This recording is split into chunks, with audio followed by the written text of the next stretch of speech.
Brr. What's going on, y'all? It's Malaysia. We're back. Let's just get into it. We're gonna talk about Sixers versus Heat today. I was very excited for this series. Not gonna lie, it was a little bit of a disaster fest. I mean, let's just get it out the way. They were shooting terribly, but luckily, you know, Steph Curry may have been eliminated yesterday, but Steph Curry's spirit lives on in the playoffs. Because what was Nicole Batum doing? French menace, better than Tony Parker, better than Wemby. Nah, I'm just playing. Anyway, yeah, that guy was literally a monster. Every time he got the ball and he was about to shoot it, I was like, that's green. And it was. How do you stop that? He was just drilling everything. And his defense was insane. He had a clutch time block on Tyler Hero.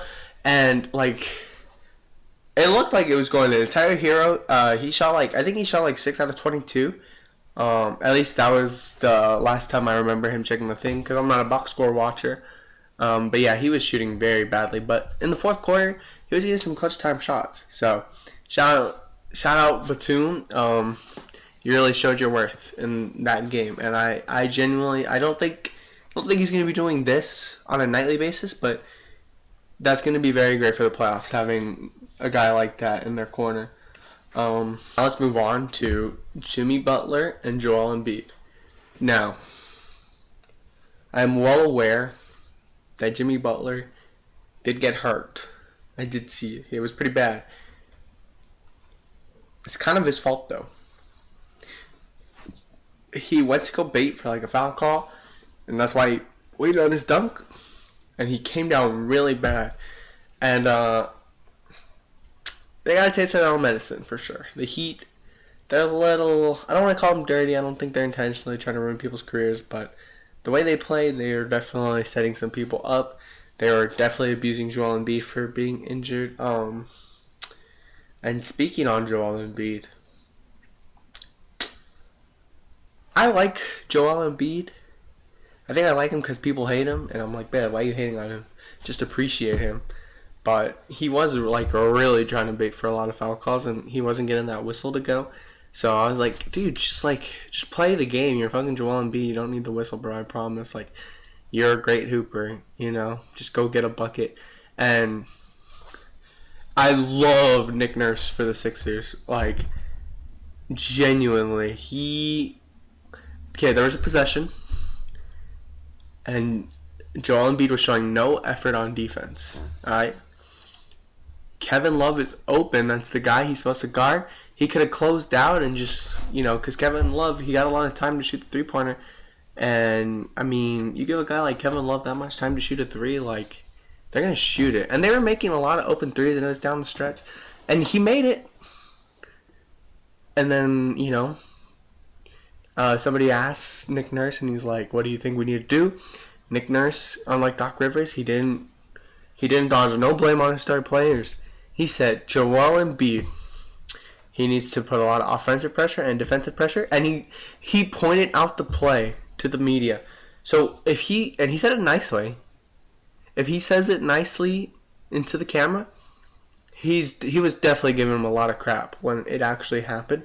And I think that's what Joel Embiid needs, because at the end of last year's playoffs, he tried to deflect blame onto everyone that wasn't James Harden, but Joel Embiid is the best player on the team. That's kind of what you're expected to do, I don't remember the last time that a team advanced very far without their number one option being an MVP caliber player, and he's been an MVP caliber player. I mean, he won last year, whether or not you believe he deserved it. I mean, he's an MVP caliber player, and he looked like it at the beginning of this year. But yeah, he definitely a little bit hurt, for sure. Notes on the Heat. I said that the Sixers were going to beat the Heat. I said they were going to slap their behind. It was a gentle tap, okay? It was not what I thought it was going to be, but we got the job done, thanks to Batum. Tobias Harris, he makes me question my life. I don't know. I just feel like he doesn't synergize well on this team. I'm not really sure why they kept him. I think Jimmy Butler staying in Philadelphia would have been the best thing because, again, Jimmy Butler's somebody that's going to push the players around him. And sometimes people just need certain things in their life. Some people need kindness and they'll push themselves, and some people need like that fuel. They need that imaginary person in their head that they're competing with. Like they need something, and that's just how their brain works. And once you understand that, you could go very far, very far, very far places. For me, from what I've seen under Nick Nurse's guidance, for Joel, that's he needs somebody pushing him, and he needs somebody keeping it 100% real with him. That's why I believe they're going to go very far with Nick Nurse. And if Embiid was fully healthy, I think they would win it all. I think they could get to the finals though. I do. Okay, we're gonna get into the matchup. We're not gonna really talk about much about the Heat, just because I don't picture a world where the Heat don't beat the Celtics. But that'll be for another video because I don't want to go into a complete another discussion on somehow the Bulls. Hold on, is it the Bulls? Let me check real quick. I believe the Bulls were beating the Hawks last time I checked. I'm not trying to watch Bulls hoops, not gonna lie. So I'm gonna need Heat to put the Bulls down. Bulls versus Hawks. Oh, yep, the Hawks are not going to the playoffs this year. Ooh, that means Trae Young is cooked. San Antonio, baby. Anyway, so yeah, let's get into the round matchup. Alright. Philly in 6. Jalen Brunson is a great player. I think Tyrese Maxey can put the clamps on him. And I don't think Hardenstein can put the clamps on Joel Embiid. Joel typically tends to farm slower centers, in my opinion. People that really can't shift their feet well. But to be fair, Hardenstein has had, at one point, one of the best blockers in the league. I know Mitchell Robinson's also a thing, but I feel like his thing's more offense rather than defense. Correct me if I'm wrong.